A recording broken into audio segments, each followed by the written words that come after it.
Hello friends and welcome to Storytime with Vade. Today we are reading Dear Santa. I know it looks bad, but it wasn't my fault. It's written by Norma and illustrated by Olivia Beckman. We had ordered this book, but unfortunately it didn't make it in time for Christmas. But you know what? Even though we're still in January, in Canada, it's blistering cold. And for us here in Canada today, it's blistering cold. So we thought we would just put this book up anyway, and it's a delight already in my household. So let's jump right in, and don't forget to hit the like and subscribe button.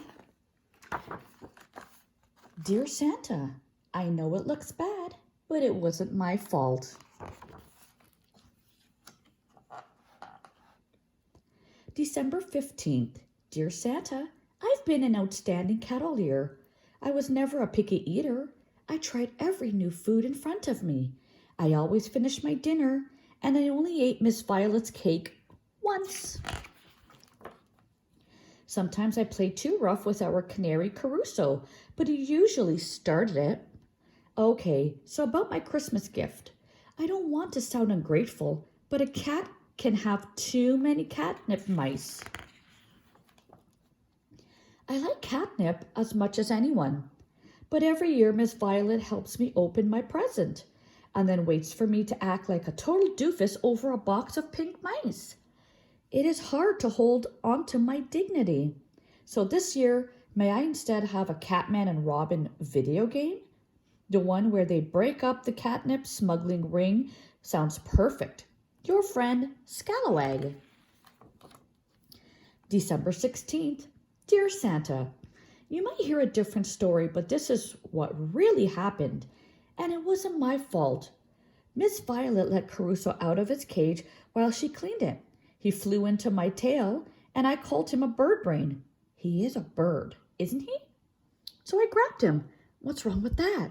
I would never eat him. I'd much rather have tuna than a yucky canary. Who wants a mouthful of feathers? Not me. Caruso was flying around the room when Miss Violet's friend Mitzi dropped in.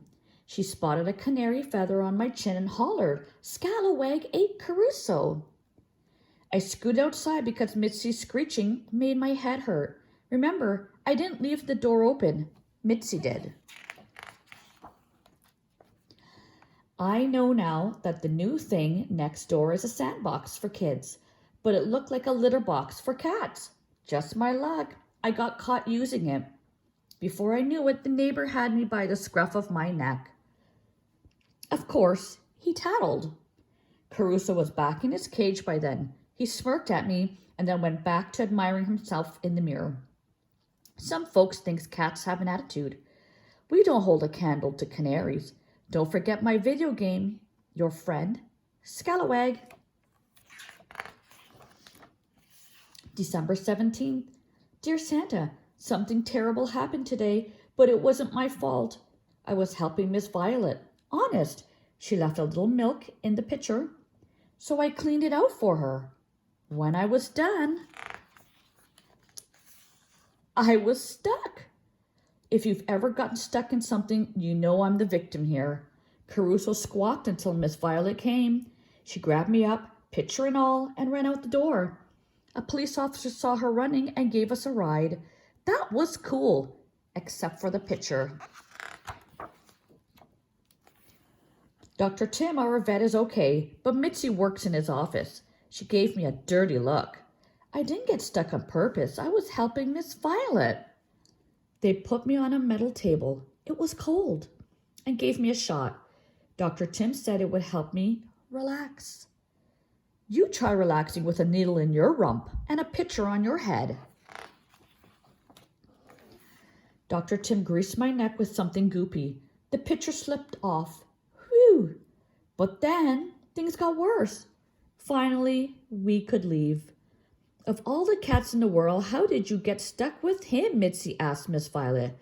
Just lucky, I guess, Miss Violet said. After all that, don't you think I deserve the Catman and Robin video game? Your friend, Scalawag. December 18th. Dear Santa, I know it looks bad, but it wasn't my fault. Even outstanding cats have bad days, and today was a doozy. Miss Violet never once got angry with me about the picture or the sandbox, so I wanted to make her happy and put on a show. I found a red mouse. Remember, I have plenty. I batted it, I rolled with it, I chewed on it, then I batted it again. Miss Violet laughed herself silly. Even Mitzi smiled. It was worth losing a little of my dignity. We get along great, Miss Violet and me. I would never want her to get hurt. I batted the mouse a little too hard. That might be how it got on the tree. Of course, I went after it. I'm a cat. Scalawag's climbing the tree, yelled Mitzi. Tattletale. The tree wobbled. Miss Violet reached out to catch me. Crash! Candy canes flew. Ornaments fell. Glass shattered. The tree tipped over and onto Miss Violet. But Santa, she was only unconscious for a minute. Honest. And about the candle, I'm not sure who bumped the table. It might have been me. The fire never spread beyond the tablecloth, except for scorching a table and a tiny hole in the rug. Honest, did I tell you the smoke detector went off? The cat did it, Mitzi told the firefighters. The cat did it, the firefighters told the paramedics. Get rid of that cat, they all said.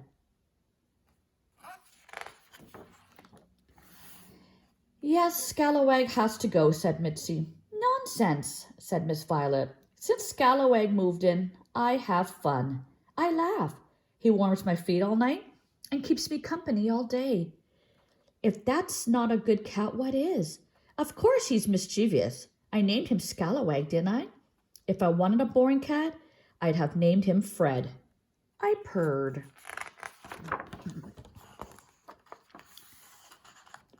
December 24th, Dear Santa.